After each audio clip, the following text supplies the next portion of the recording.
ifanc gofyn wyl, bachgen bach ar y plwy, plis gau wyl.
Eleni yn y wythnos cyn pas, mae Menter Iaith Môn wedi cynnal nifer o digwyddiadau gwahanol ardaloedd yn Ynys Môn yn trio ail-godi y digwyddiad hyn.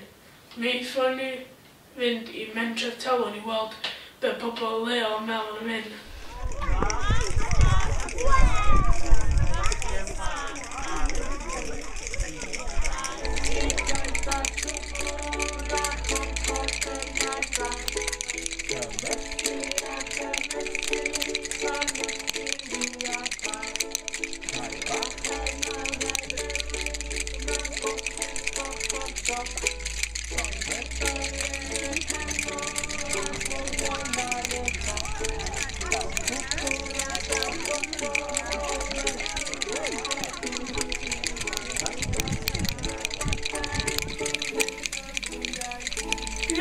Gyda Sarah Davies o Menter Iaith Môn, a chi oedd yn cyfrifol am y digwyddiad hwn am drefnu digwyddiadau Clapio Wyau dros y pasg. Ia, trio. Felly Sarah, pam penderfynoch chi cynnal y digwyddiadau hyn? Mae Clapio Wyau yn weithgaredd unigryw iawn i Ynys Môn, ac ystalwm wythnos cyn y pasg mi fysa plant yn mynd amgylch y ffermydd yn gofyn am wyau. Ac oedd hi'n bwysig iawn i mi bod y plant yn ymwybodol o'r hanes yma a bod nhw yn ymfalchio o'i cymrigdod ac yn y Clapio Wyau. Beth oedd y gobeithio wrth ddechrau trefnu a pa effaith oedd chi'n gobeithio y byddai cael yn Ynys Môn? Wel, y gobeithio'n wrth gwrs fysa bod y plant yn mwynhau hunan a bod nhw'n cael digon o chocolate a bod y teulu'n cael diwrnod i'w gofio. Ond hefyd bod y plant yn dysgu rhywbeth newydd hefyd, bod y plant yn dysgu y rhigwm clap, clap, gofyn nhw i hogia bach ar y plwy, plis gau wy, bod nhw'n dysgu can newydd a bod nhw yn ymwybodol o'r weithgaredd Clapio Wyau a pa mor bwysig oedd o yma ar Ynys Môn.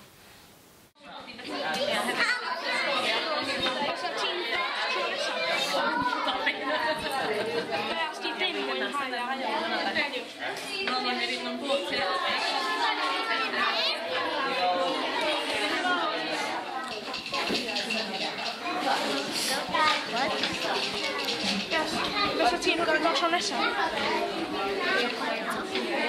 Fysa ti'n hoffi dod tro nesaf?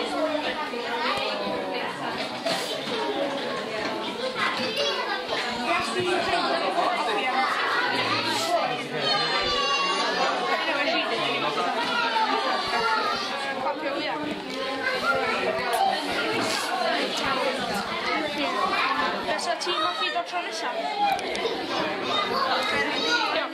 So ti'n hoffi dod tro nesaf? Os ti ddim yn pam ti di dod yna ta? Byddwch chi'n licio gora? Sut mae'r digwyddiad yn cymaru efo rhai sydd wedi bod o blaen? Niferoedd pentrefi gwahanol, neu y rhai pentrefi?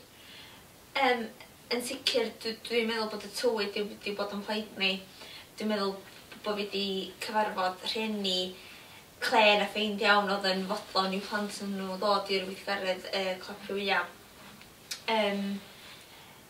Dwi'n meddwl bod y ffaith bod y niferoedd yn codi yn dangos bod y galw yna am y Clapio Wyau a bod y plant sydd wedi bod yn rhan o'r weithgaredd yn y blynyddoedd sydd wedi bod, mae'r ffaith bod nhw'n ail ymuno bob blwyddyn yn dangos bod y weithgaredd yn boblogaidd a bod plant yn mwynhau bwyta siocled bach.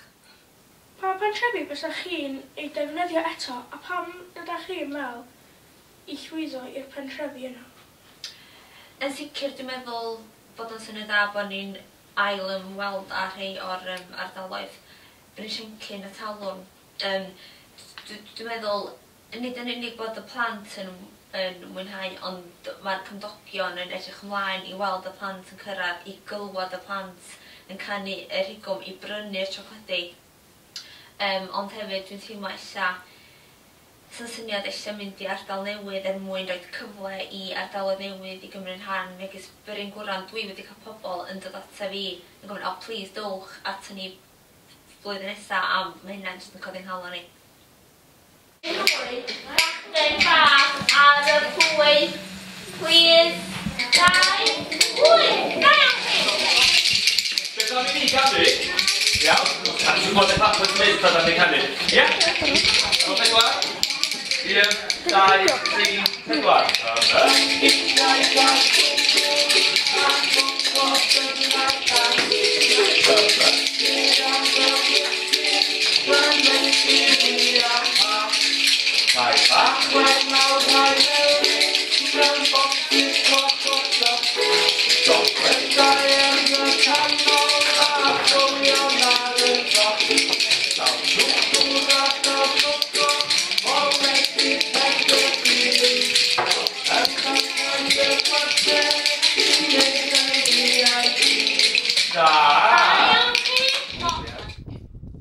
Rydyn ni yma rwan yn oriel Ynys Môn yn Llangefni, cael gwybod sut oedd y Clapios adeg yno.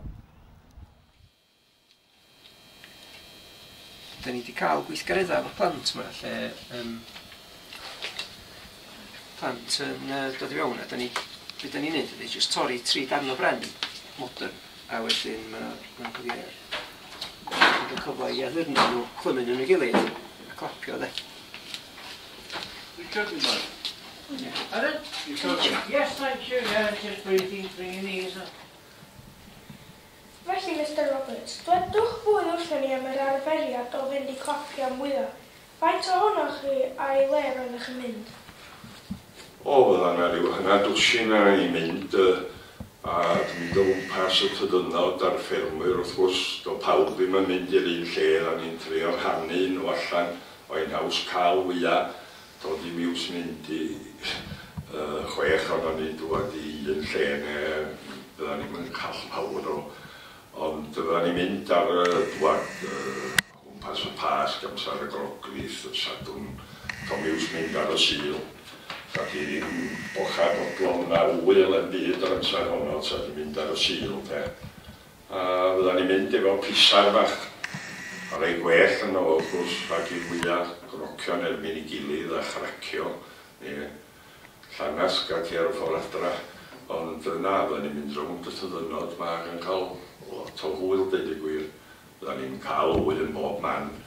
Bydda ni'n amball i hen gymeriadau stifrwg iawn rhain deitha di bod eir yn gori. A wedyn dwi'n cofio un yn sefyll ar ganol y gegin a dweud, dos neb adra yma, dyda ni'n adra, dos dyma ni ddim. A wedyn, ond cael mynd i le felly a cael o'r hwyl deud y gwir yn cystad as o ti wedi cael hwy cyn y gyndyros de. A wedyn, cyn gorffan idda ni'n dod at ei gilydd i ryw le penodol lle a rhannu'r wyau. Wedyn. Be ydych chi'n meddwl oedd pwysigrwydd arferion a traddodiaeth fel hyn? Rhain i'r iaith Cymraeg yn yr ardal leol? O, dwi'n meddwl bod yr arferion a'r beth yma'n bwysig iawn a dweud y gwir.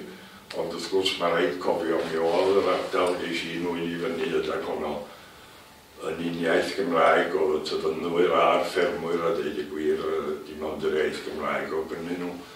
A wedyn mae biti garw bod ydy plant i ddim yn gweld gwerth mewn beth ar fatha Glapio Wyau yma ffwg i ni, ond dwi'n meddwl bod nhw'n cael collad fawr nes nhw'n mynd am dro a crwydro'r ardal lle da chi'n byw nhw o beth bynnag.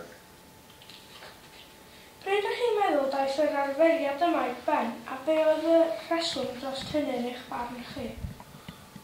Mae'n siŵr bod yr arferiad wedi dod i ben o ganol y 50au beth na, dos gen i'n o glwad na gweld neb yn mynd i Glapio ar ôl y 50au cynnar mae'n siŵr gen i, dweud y gwir.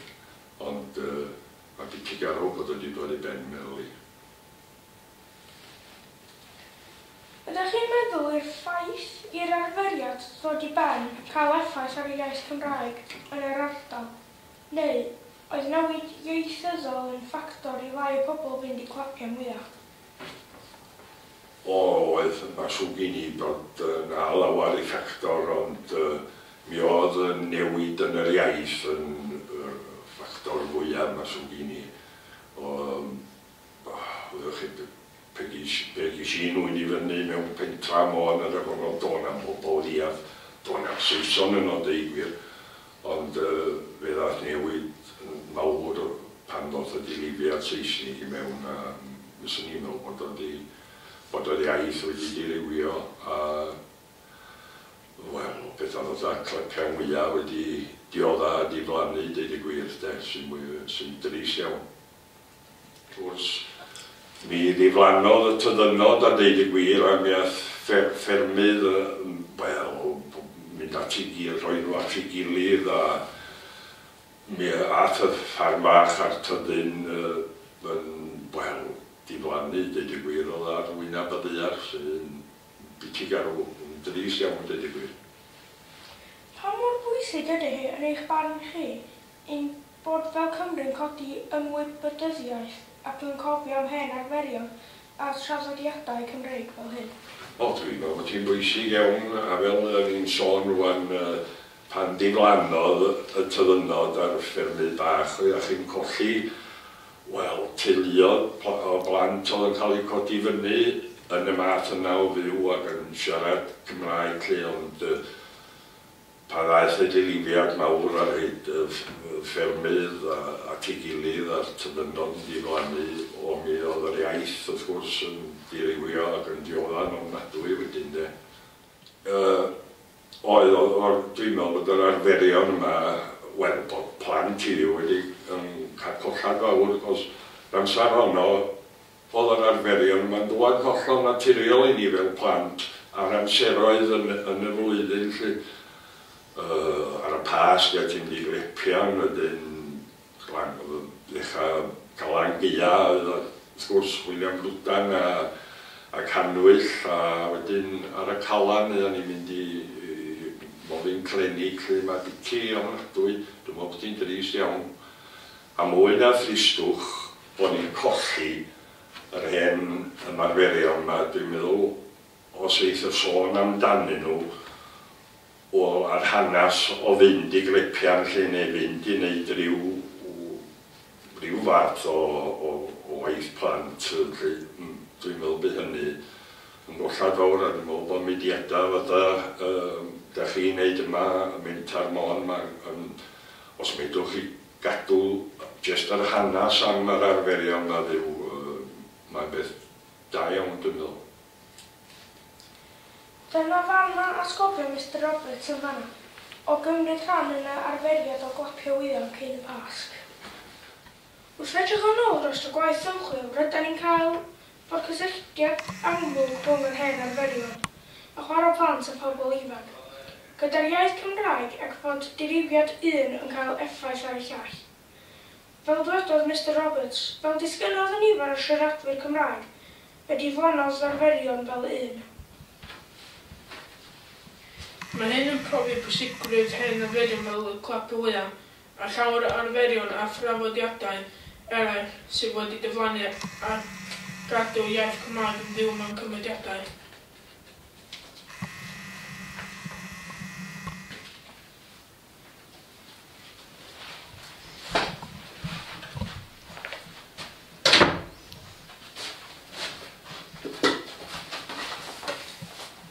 Yn y prosiect yma rydw i wedi dallt a dysgu beth mae Clapio Wyau meddwl a beth mae ei hanes wedi ei gwneud i Ynys Môn. Dwi wedi dysgu lot am y hanes am Clapio Wyau ac dwi wedi mwynhau o'r llwyth. Tro gyntaf mi, oeddwn i yn teimlo'n nervous ac fod i'w yn distaw lot. Mae wedi fod yn lot o hwyl ac wedi dysgu lot hefyd.